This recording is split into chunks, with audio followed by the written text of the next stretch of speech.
Gracias a Dios por la bendición de estar nuevamente con ustedes. Fue precisamente hace un año que estuvimos aquí, ¿verdad? Con ustedes en nuestra primera vez. Esta ya es nuestra segunda ocasión que estamos con ustedes compartiendo. Y ¿quiénes no estuvieron el año pasado? ¿Quiénes no nos tocó conocernos? Levanten la mano quienes no estuvieron con nosotros. Ah, muy bien. Bueno, hay algunos que no nos conocimos. Bueno, mi nombre es Rafael Rodríguez. Estoy pastoreando una iglesia en la ciudad de Monterrey, Nuevo León. La iglesia se llama Jesucristo Fuente de Redención. Y me acompaña mi esposa Erika, mi hija mayor Charis y Rafael Jr., ¿verdad? Que están ahí. Ellos también vienen con mucho gozo y están contentos de poder nuevamente estar aquí con ustedes en Príncipe de Paz, ¿verdad? De allá de la iglesia de Monterrey, Jesucristo Fuente de Redención. Algunos hermanos que supieron que íbamos a estar por acá dijeron: hermanos, no conocemos la iglesia, pero por favor envíen un saludo, ¿verdad? Allá en la iglesia pues sí conocen a Cristi, conocen a Naomi, que están todavía en la lista de la iglesia de allá, ¿verdad? Son de aquí, son prestadas, no sabemos si regresen, por lo pronto siguen pasando lista allá, a ver qué planes tiene el Señor para el futuro. Y como comentaba, cuando venimos del año pasado, pues veníamos con la expectativa, es nuestra segunda ocasión aquí en Torreón. Nos da mucho gusto estar nuevamente con ustedes y quiero invitarles para que mantengan la Biblia abierta ahí en el pasaje que leímos hace unos momentos. Esta primera carta del apóstol Pablo a los Corintios, capítulo 11 y los versos que leímos, 23 al 26. Y bueno, quiero pedirles que me acompañen en esta oración pidiendo la dirección de nuestro Dios para que su Espíritu Santo entonces imparta la palabra en nuestras vidas. Te agradecemos, Padre Celestial, por la bendición de este día, el que podemos estar nuevamente juntos y poder celebrar no solamente una semana en especial, sino esta semana debe crear en nosotros esa emoción, este deseo de seguir compartiendo de ti. Mientras el mundo aprovecha estos días para celebrar a su manera, nosotros sabemos que la única manera de celebrar y de vivir es contigo. Por eso, Señor, pedimos que ahora al meditar en tu palabra para después pasar a celebrar la Santa Cena, sea tu Espíritu Santo quien hable a nuestras vidas, quien aplique esta palabra también a nosotros. Te lo pedimos en el nombre de Cristo Jesús. Amén. Hay cosas en la vida cristiana que empiezan a volverse tan familiares que después dejan de asombrarnos. Puedes pensar en algunas cosas que en su momento dijiste: qué hermoso sería tener esto, ¿verdad? Los que están aquí casados, y no quiero desanimar a los que apenas están pensando en eso, ¿verdad? Pero los que estamos casados sabemos que hay varias etapas en el matrimonio, porque son etapas, ¿eh? No, el matrimonio no es algo malo. Siempre les digo esto a los jóvenes, ¿verdad? Cuando los motivamos. Sin embargo, hay algo que, como todo, va empezando a veces a cambiar.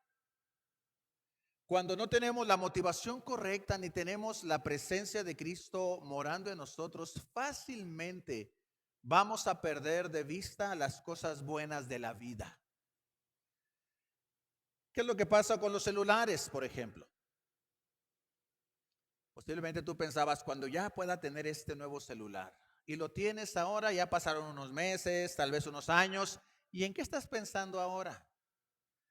Más cuando ves los comerciales y que dices: ay, pues este que tengo sí está bonito, pero como que ya estaría mejor si tuviera algo nuevo, ¿verdad? Los seres humanos somos cambiantes y la Biblia habla acerca del peligro de nuestros corazones, del deseo de nuestros corazones, porque así somos. Decía en una ocasión un hermano de broma, decía: pues ya llegó mi esposa a los 50 años, habría manera de que me la cambien por dos de 25. Decíamos: no, hermano, eso no se vale, no es bíblico. Y decimos, recuerde que de broma en broma, la verdad está presente. Hay que tener cuidado porque los deseos de nuestro corazón afloran de muchas maneras. Y me ha tocado estar con matrimonios que están aquí sentados, viéndose, diciendo sí, acepto. Y tiempo después vienen las pruebas. Cuando Cristo es el centro de un matrimonio, hay esperanza. Pero cuando Cristo no es el centro de ese matrimonio, entonces vamos a enfrentar los conflictos. Por eso es que la palabra de Dios es tan insistente en que nosotros regresemos una y otra vez a los principios bíblicos. Porque, ¿saben? Hay un mensaje que corre todo a lo largo del Evangelio y es el aspecto de recordar. Recordar, recuerda. Cuando el Señor usa a Moisés para liberar a su pueblo de la esclavitud, y entonces ellos van por el desierto y finalmente llegan al monte donde se encuentran con el Dios creador. Él se presenta con ellos y les dice, miren, yo soy el Dios de sus padres, de sus antecesores. Yo los rescaté, yo los salvé. Y constantemente nosotros tenemos que estar recordando estas verdades, porque en la medida que nosotros nos olvidamos de estos principios, nos vamos a encontrar con luchas, nos vamos a encontrar con temporadas en las que nos sentimos si realmente nuestra fe es verdadera o no. Me he topado con hermanos que dicen, no, bueno, pastor, ¿y qué tal si esto del cristianismo no es cierto a final de cuentas? Y entonces ahí aproveché para comentar lo que en una ocasión decía un maestro en el seminario. Dice, bueno, imaginemos que si esto del cristianismo no fuera una realidad, ¿qué pasaría cuando nosotros muramos si el cristianismo no es verdad? ¿Qué perdemos los cristianos? No perdemos nada. ¿Pero qué si lo que nosotros como cristianos profesamos resulta ser verdadero y Cristo es el Señor? Y quien le ha negado entonces va a ir al castigo eterno. Sabes, para quienes no confiesan eso, su realidad va a ser muy lamentable y tienen mucho que perder. Pero nosotros tenemos la palabra de Dios y ustedes aquí tienen una Biblia muy grande para ser recordados de estas verdades que dice nuestro Dios. Ahora, el pasaje que leímos es un pasaje muy interesante. Es un pasaje que es escrito por medio del instrumento humano, el apóstol Pablo, a la iglesia de Corinto. Fíjese, la iglesia de Corinto era una iglesia en la que había muchos dones. Dentro de esta iglesia había hermanos, personas que tenían distintos dones espirituales. Pero el problema estaba en que ellos competían por ver quién tenía el mejor don. Y es por eso que cuando llegamos al capítulo 13 de esta primera carta del apóstol Pablo a los Corintios, vamos a ver que habla acerca del amor. Y saben, me ha tocado escuchar en bodas, en otro tipo de lugares que hasta ponen los cuadros, ¿verdad? Como si fuera algo muy bonito, que lo es. Y no estoy diciendo que sea malo utilizar este pasaje en una boda, porque al final de cuentas la palabra de Dios es tan profunda y lo llena todo que es aplicable incluso para una boda. Pero el contexto es una iglesia que está pasando por situaciones difíciles, conflictos. Y que entonces el apóstol Pablo va a decir, miren, si yo tuviera una fe que pudiera hacer que los montes se movieran, se trasladasen de un lado a otro, pero no tengo amor. Y no está hablando acerca de un sentimiento, está hablando del amor de Dios, que es un amor muy distinto, el amor ágape, el amor que sí lo puede. Nuestro amor filos es un amor humano, es un amor que está corrompido por el pecado. Y mientras nosotros queremos amar con este amor, nos vamos a dar cuenta que no podemos. Por eso en pasajes como cuando el Señor Jesús dice, ama a tus enemigos. ¿Cómo sentimos ese pasaje? difícil. ¿Para los pastores no será difícil ese pasaje? ¿Ustedes creen que los pastores tenemos gente que todos nos quieren? A lo mejor si ya me conocieran después de 1, 2, 3 años, cambiarían un poco a lo mejor, ¿verdad? En su perspectiva. Y no porque yo esté buscando hacer algo. Pero miren, si a la persona perfecta, sin pecado, el verdadero ejemplo, la persona de Cristo Jesús, no fue aceptado por muchos. Se burlaban de él, lo abandonaron, lo negaron y finalmente lo clavaron en la cruz. Desde un maestro, ¿por qué nosotros esperaríamos que la gente tiene que amarnos en ese sentido? El mismo Señor Jesús dijo, sepan ustedes que si yo siendo su maestro tengo que pasar por dificultades, cuánto más ustedes. Por eso en el mundo tendréis aflicciones, pero confiad, yo he vencido al mundo. Así que entonces cuando regresamos a este pasaje, ¿qué es lo que pasó? ¿Por qué Pablo está hablando acerca de la cena del Señor? ¿Por qué tiene que hablar acerca de eso? Sabes, ellos no habían dejado de reunirse para celebrar la Santa Cena. El problema es que ellos habían perdido el significado de la cena del Señor. Habían sustituido el aspecto central, espiritual de lo que es la cena del Señor por algo superficial. Y en un ratito más vamos a hablar acerca de esto. ¿En qué sentido ellos estaban perdiendo el sentido espiritual de esto? Y es por eso que el apóstol Pablo tiene que hablar y recordarles una vez más sobre la importancia de la cena del Señor. Y no es para menos este día que nuestro calendario litúrgico en la iglesia presbiteriana se conoce a este día como jueves de comunión, ¿verdad? Jueves de comunión, en donde vamos a tener la Santa Cena como lo central en nuestras vidas.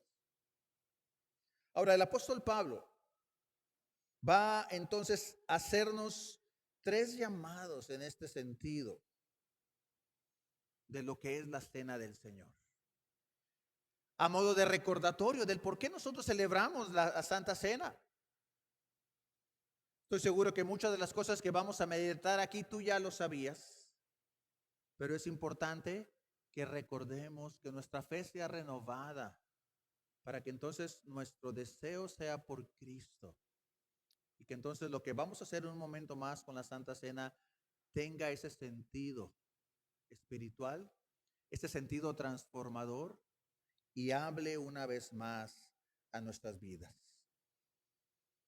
Primeramente veamos entonces que la Santa Cena, la Cena del Señor, es un llamado a recordar el sacrificio de Cristo.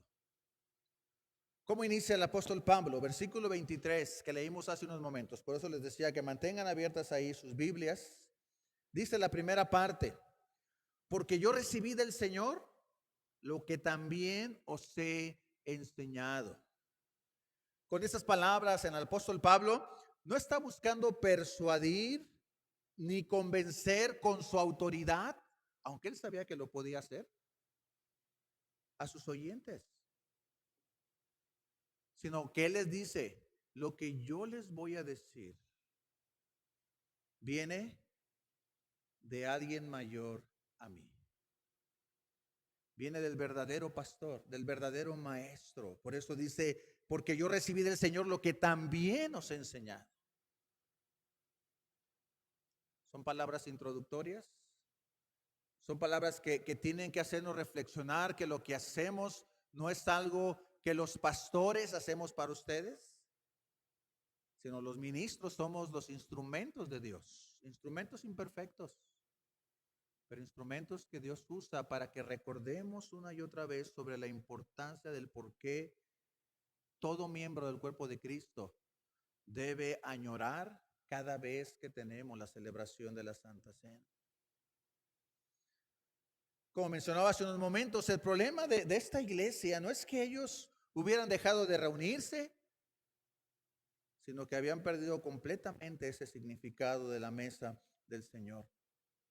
La mesa del Señor fue reemplazada por una comida social. Unos comían en exceso, mientras que otros pasaban hambre. Algunos incluso llegaban a embriagarse. Habían convertido algo tan especial en algo carnal. Sabes, esta es una de las razones por la que es nuestra convicción que quienes participan de la mesa del Señor sean creyentes en Jesucristo, profesantes de Él, de su fe en Él. Porque el mismo Pablo va a decir que quien no discierne, quien no entiende lo que esto significa, lo único que va a hacer es comer juicio. ¿En qué consiste eso? Que es estar queriendo hacer algo. La mesa simboliza, ¿qué? El pacto de Dios, que ahorita vamos a hablar acerca de él. Simboliza que hay esta comunión con Él personal. Por la que entonces quienes participan de esta celebración tienen que ser personas que realmente han entendido su significado. A nuestros niños muchas veces les llama la atención porque ven el panecito, ¿verdad? Y ven la copa y ellas quieren hacerlo, ¿verdad? Muchas veces por diversión o porque es interesante, todos los hacen, yo también. Bueno, hay iglesias que lo permiten y hay iglesias que han educado de esa manera. Y bueno, esto queda a conciencia, ¿verdad? También de la responsabilidad que hay en esas iglesias. Pero la cena del Señor tiene esta importancia de llevarnos entonces a entender que esto simboliza algo central, el sacrificio de Cristo en nuestro favor. Hay un comentarista que dice, hablando de esto, la cena del Señor en Corinto se había corrompido profundamente, que se había convertido en una comida desordenada, egoísta y hasta vergonzosa, donde algunos comían en exceso, otros pasaban hambre y algunos incluso se embriagaban. Lo santo había sido tratado como algo común. Pero muchas veces también los cristianos podemos tomar esto a la ligera. Por eso Pablo va a decir, pruébese cada uno, es decir, examínese cada uno. Y la pregunta es, entonces, ¿quiénes pueden participar de la mesa del Señor? Los pastores, porque somos los más santos. No, no somos los merecedores, porque no hay nadie. Sino son aquellos que han entendido que en comparación de Cristo Jesús, nuestras vidas no están bien. Y entonces nosotros debemos decir, Señor, ¿quién podrá librarme de este cuerpo de maldad? Como lo dijo el apóstol Pablo. Es recordando que hay uno que lo hizo posible y por eso está la mesa del Señor. La mesa no es para los perfectos. La mesa está abierta para aquellos que reconocen que hay uno que es el perfecto, que es Cristo. Y que Él invita a todos aquellos que fallamos y que en nuestro corazón decimos, yo no puedo, pero sé que tú puedes hacer la obra en mí. Ten misericordia de mí, Señor. Quiero tener una vida diferente, una vida que pueda ir conforme a lo que es tu voluntad y lo que tu palabra dice y espera de los que hemos creído en ti. Y entonces la mesa está abierta para esas personas. Pero si tu vida no quiere cambiar, es decir, tú vienes aquí, pero sabes que saliendo de aquí, tú vas a seguir con tu vida como la tienes. Entonces ahí es donde aplica ese aspecto de decir, detente, no juegues con el Señor, porque esto es algo serio. Es algo tan poderoso que representa la salvación. Representa el costo de lo que Cristo tuvo que hacer con su vida, con su cuerpo, para que entonces fuera posible para nosotros. Entonces, hermanos, al estar meditando en esto, yo espero que la palabra sí empiece a confrontar nuestra vida, pero a la vez, ahorita en un momento más veremos cómo también tiene buenas noticias. Porque lo primero que uno hace cuando se para frente a un Dios que es santo, ¿saben qué es? Hay temor, hay terror, hay miedo en un sentido. ¿Ustedes recuerdan qué pasó cada vez que hubo la presencia de Dios visible sobre alguien? ¿Qué hizo Isaías? Ay de mí, que soy hombre muerto. Ahora Isaías está en el templo, está haciendo la preparación del holocausto. Diríamos, en ese momento él tenía que tener una vida preparada porque uno no podía ofrecer un sacrificio si previo no había uno hecho un proceso de purificación. Y él está ya en ese momento haciendo eso. Y sin embargo, cuando ve la presencia de Dios, ¿qué siente él? Por eso entendemos que no es suficiente cualquier tipo de purificación humana que queramos hacer. Pero Dios proveyó y ¿qué dijo? Aquí hay uno de los serafines que toman ese carbón encendido. Es simbólico, ¿verdad? Dice, eso tocó mis labios y purificó mi ser. Eso es lo que Dios hace en nuestras vidas. Eso es lo que Dios puede hacer incluso en aquellos que aún no le conocen. Porque si como nosotros, hijos de Dios, muchas veces podemos sentir esa presencia tan especial que a veces nos sentimos como que nos apachurra, mucho más lo sentirán aquellos que no conocen de Él. Pero Dios no quiere alejarte. Dios no quiere que tú empieces a dar pasos y subir escalones a través de obras para que entonces puedas ganarte la relación con Dios. No, Dios quiere que tú creas que Él envió a su Hijo Jesucristo y que Él es el camino, la verdad y la vida y la única manera de poder ir al Padre. Y hoy hay esta misma invitación para los mismos creyentes en renovar nuestra fe, así como para aquellos que aún no le conocen y que tienen este deseo de poder conocer a este Dios maravilloso. Lo segundo que nos llama la Santa Cena es a proclamar el Evangelio. ¿Qué viene a tu mente cuando escuchas la palabra Evangelio? ¿Qué puede venir a tu mente? Oímos Evangelio.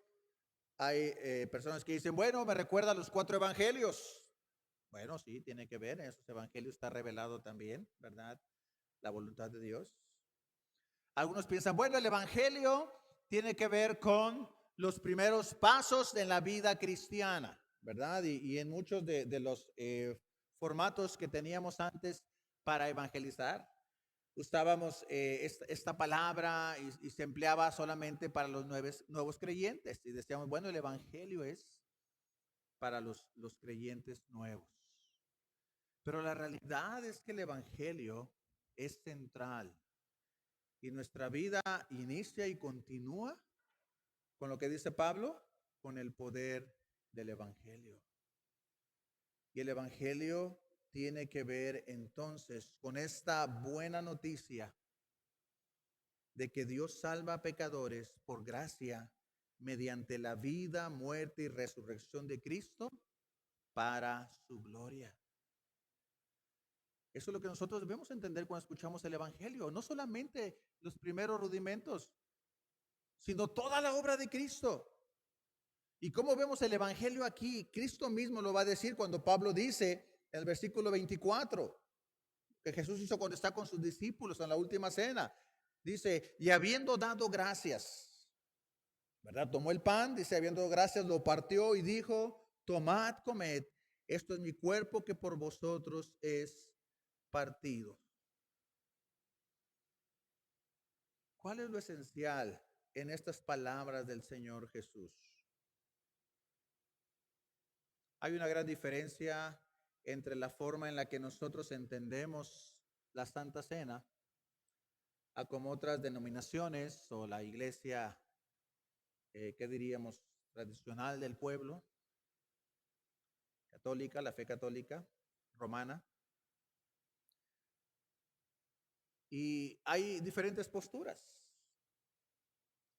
Hay algunos que creen en la transubstanciación, que dicen cuando tomamos el pan y la copa, eso de manera única y especial se transforma en el cuerpo y la sangre de Cristo. Y entonces cuando estamos comiendo el cuerpo y estamos tomando la sangre de Cristo. Bueno, eso no creemos nosotros. Hay otra creencia que es la consubstanciación, que dicen, bueno, no es la carne ni la sangre real que se convierten, sino de alguna manera misteriosa está ahí, ¿verdad? El cuerpo y está la sangre. Bueno, tampoco creemos nosotros en esa teoría, ¿verdad? En esa forma de pensar. Sino cuál es lo que nosotros decimos, qué es lo que nosotros creemos, qué sucede cuando participamos de la mesa del Señor. Creemos en una presencia real de Cristo. ¿De qué manera? No en los elementos, sino en la comunión. Él está presente. Por eso llamamos a esta mesa, ¿la mesa de qué? De comunión. Es la mesa que ha sido preparada, en la que el banquete, claro, es Cristo, pero nosotros lo vemos de esta forma espiritual, real y presente. Otra vez, no en los elementos, sino en presencia con su pueblo. Y eso es lo que sucede cuando nosotros tomamos el pan y bebemos la copa. Él está con nosotros, Él se agrada de saber que nosotros hemos participado de su mesa. Continúa diciendo el Señor Jesús en el versículo 25, asimismo tomó también la copa después de haber cenado diciendo, esta copa es el nuevo pacto en mi sangre. Estas palabras nos hablan también de lo que conocemos como la expiación, ¿verdad? O el rescate, el pago que tuvo que dar nuestro Señor Jesucristo. A Él le costó sangre. La sangre apunta desde luego directamente a la cruz. ¿Sabes? Y aquí es donde está lo central del Evangelio. ¿Qué era lo que el pueblo de Israel en la antigüedad, cuando ellos ofrecían sacrificio, ellos solamente contemplaban lo que el sumo sacerdote hacía? ¿Cómo se imaginan que era ese lugar? Si tú eres un espectador, tratemos de remontarnos a ese tiempo y pensar, llevábamos ese cordero, ¿verdad? Sin ningún defecto, preparado, y entonces lo preparaban, lo degollaban. ¿Alguna vez te ha tocado estar cerca de una carnicería en donde acaban de llevar la res o la carne, la sangre, o tal vez en algún rancho cuando han matado algún puerquito, ¿verdad? O algo, y hay un olor peculiar. Ahora imagínate esto entonces en la cantidad de las ofrendas que había. No era algo agradable. No era algo que realmente tú dices, mira qué emoción. No. Pero sobre todo lo que tenía que venir a tu mente es, yo soy el que debería estar ahí en ese lugar. Es mi vida la que debería estar siendo ahí consumida. Pero hay un sustituto que es ese cordero que está muriendo en mi lugar. ¿Sabes? Esa es la razón por la que se tenía que repetir el sacrificio una y otra vez, porque el libro de Hebreos va a decir que esos sacrificios no eran suficientes. Por eso es que lo que hace Cristo Jesús, siendo ese sacrificio, dice, es una vez y para siempre. Cuando venimos a la mesa, debemos recordar este aspecto de sustitución. Es mi sangre la que debería estar vertida y tirada. Es mi cuerpo el que debería haber sido partido. Pero hubo alguien que lo hizo en mi lugar. Y ese fue Cristo. Este fue nuestro Señor y Salvador. Pero un tercer aspecto más que nos debe recordar la mesa del Señor es en las mismas palabras cuando el Señor Jesús dice el nuevo pacto en su sangre. Y aquí el aspecto central es el pacto. ¿Sabes? Este tema del pacto es una doctrina central para nosotros. Hay iglesias que no tienen esta doctrina del pacto. Y por lo tanto pueden creer en algunas de las otras doctrinas de la gracia, ¿verdad? Ahora tenemos muchas denominaciones que son reformadas. Tenemos bautistas reformados, tenemos metodistas reformados. No sé si vaya a haber católicos reformados, ¿verdad? Sería una medio contradictorio, pero ahora pareciera que está de moda en algunas denominaciones tomar este aspecto reformado. ¿Pero qué es lo que hacen? Toman ciertas doctrinas reformadas, pero que luego empezamos a ver ciertas diferencias cuando empezamos a analizarlas desde la perspectiva del pacto. Porque el pacto no solamente nos es el fundamento para decir por qué los niños deben ser bautizados, sino porque de ahí emanan prácticamente todas las doctrinas de la gracia. ¿Dónde se da este pacto completamente visible? ¿Recuerdas? Lo vimos el año pasado, cuando decíamos de lo que hace Dios con Abraham, cuando mata a los animales y que pide que sean puestos, ¿verdad?, a mitad de cada lado. Y era común que en aquellos tiempos el hacer cortar este pacto era cuando había un compromiso de un rey con otro rey que había él ganado en victoria, y le dice: mira, quiero ser bueno contigo, vamos a hacer un pacto, vamos a cortar un pacto. Y entonces caminaban por esos animales ellos dos y decían: mira, si tú no cumples lo que yo te digo, entonces te va a pasar lo de esos animales. Y si yo no lo cumplo, también. Pero cuando llega con Abraham, eso no sucede. ¿Por qué razón? Eso lo puedes encontrar y leer con más calma, ¿verdad? Ahí en Génesis, capítulo 15. Y entonces dice la Biblia que Abraham viene y cae en un sueño profundo, y al llegar el anochecer solamente cruza ahí una antorcha y un horno humeante, simbolizando el fuego consumidor de Dios. Y esa antorcha que representa la luz de su presencia. ¿Por qué no pasó a Abraham? ¿Qué hubiera pasado? Si Abraham pudo ser fiel con su esposa cuando desconfiaron de que Dios les iba a dar un hijo, y le dice a la esposa: oye, pues a lo mejor es mi sierva, ¿cómo ves? Tómala. ¿Qué dice Abraham? No, soy un siervo del Señor. ¿Cómo se te ocurre, mujer, hablar de eso? Que dice: ay, bueno, Sarita, pues hasta Sarita, no, eso no dijo. Dice: bueno, Sara, se llega a la sierva. Pero esa no era la voluntad de Dios. Posteriormente, no una, sino dos veces, niega a su esposa diciendo que es su hermana. Imagínate a Abraham entonces queriendo hacer el pacto que nos representa a nosotros.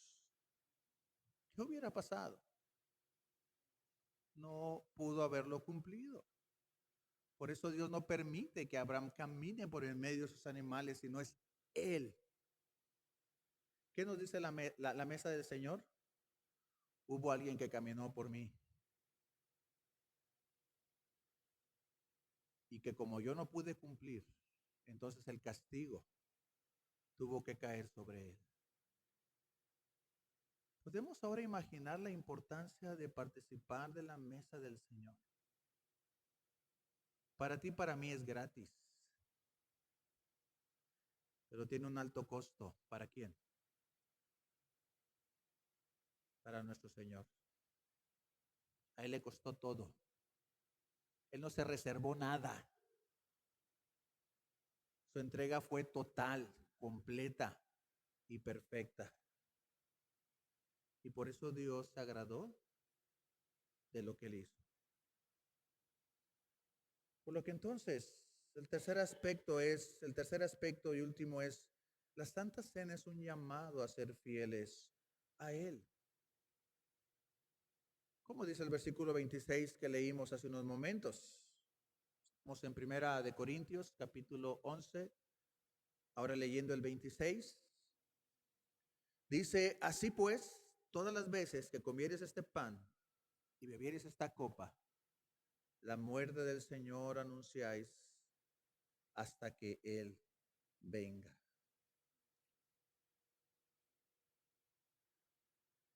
¿Sabes? El Evangelio de nuestro Señor es un evangelio tangible, es un evangelio real. Si tú has confesado a Cristo como tu Señor y Salvador, ¿sabes qué es lo que sucede en tu vida? Hay una transformación, hay un nuevo nacimiento. Has pasado de muerte a vida. Pero ahora tenemos algo muy diferente a lo que que no tenían en el Antiguo Testamento. En el Antiguo Testamento Dios les hablaba a través de los profetas, los sacerdotes. Pero ahora, desde el nuevo nacimiento, desde el Pentecostés en adelante, ya no necesitamos un intercesor. En la antigüedad el Espíritu Santo iba y venía.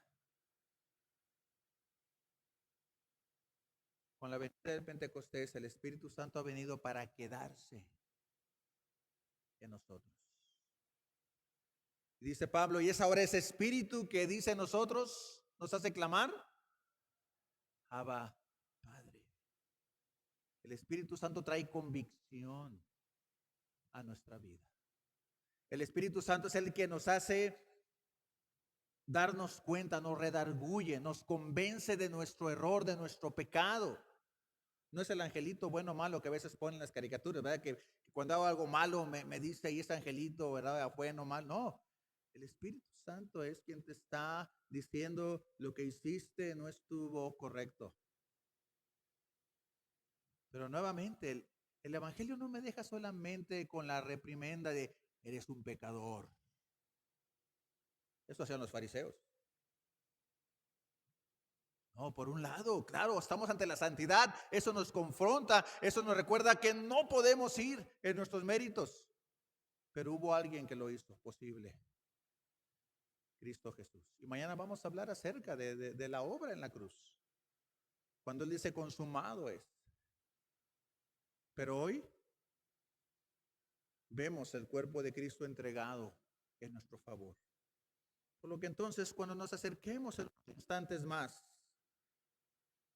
¿qué es lo que nosotros vamos a decir en nuestro interior? Al tomar la copa, al tomar el pan,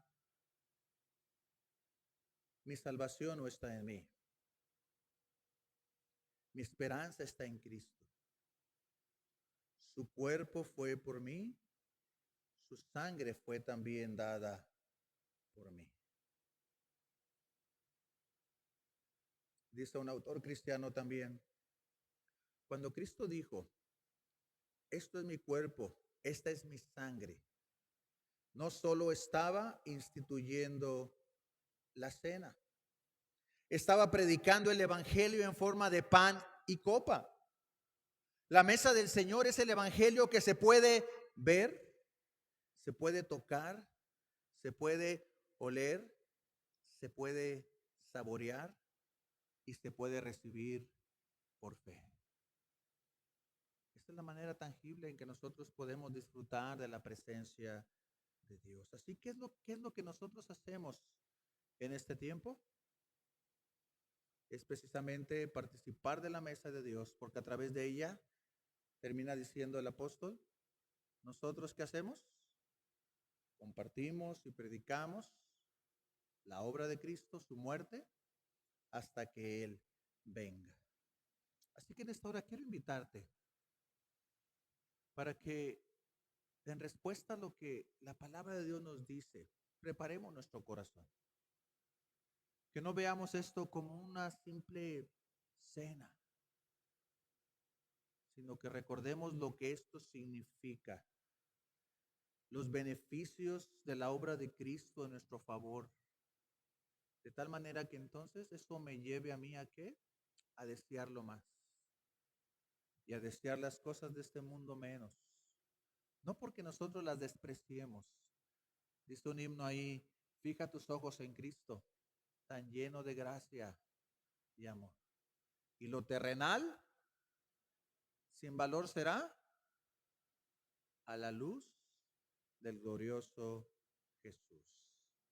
Es que cuando Cristo es lo central en tu vida, todo lo demás pierde su valor, porque Él es nuestro verdadero tesoro. Él es nuestro Dios y nuestro Salvador. Vamos a orar. Padre Celestial, te damos muchas gracias por la bendición que nos das de regresar a tu palabra y poder analizar, Señor, este fragmento que es tan profundo, que pudiéramos seguir hablando de este mensaje tan maravilloso que es el Evangelio. Pero gracias, Señor, porque nos permites una vez más el poder reunirnos mientras el mundo piensa en vacaciones, descanso, cosas para recrearse. Nosotros sabemos que el verdadero descanso está en ti, que el verdadero deleite solamente lo tenemos cuando tú eres realmente nuestro Señor, el Señor de nuestra vida. La verdadera esperanza se encuentra en ti, en saber que tú eres ese Dios que no se quedó en el cielo, sino que envió a Jesucristo su Hijo. Y que Cristo no se bajó de esa cruz, sino que Él sufrió y murió verdaderamente. Pero también, como celebraremos el domingo, Él resucitó, Él vive y Él está en victoria. Y el pueblo de Dios vivimos en victoria con Él. Gracias, Señor, por la bendición, porque no es un día de tristeza, es un día alegre. Es un día de recordar que esta cena ha sido provista desde el principio de la eternidad para nosotros. Por eso te pedimos que al acercarnos a esta mesa, Señor, tú transformas nuestra mente, nuestro corazón, nos prepares para participar de ella. No porque lo merecemos, no, pero porque a través de Cristo Jesús lo ha hecho posible para nosotros. Por eso podemos acercarnos entonces con esa fe, con esa convicción de que el sacrificio de Cristo es suficiente para perdonarnos, para limpiarnos y para renovar nuestra comunión contigo. Por eso oramos, Señor, pidiendo que una vez más tú purifiques nuestro corazón, nuestra mente, todo nuestro ser, y que de esa manera, así como el pan, como el jugo de la vid, nutren nuestra vida física, así también, en un sentido espiritual, tú nutres todo nuestro ser, tú lo llenas todo, Señor. Por eso venimos con gratitud a tu mesa, pidiéndote todo esto en el nombre de Cristo Jesús. Amén.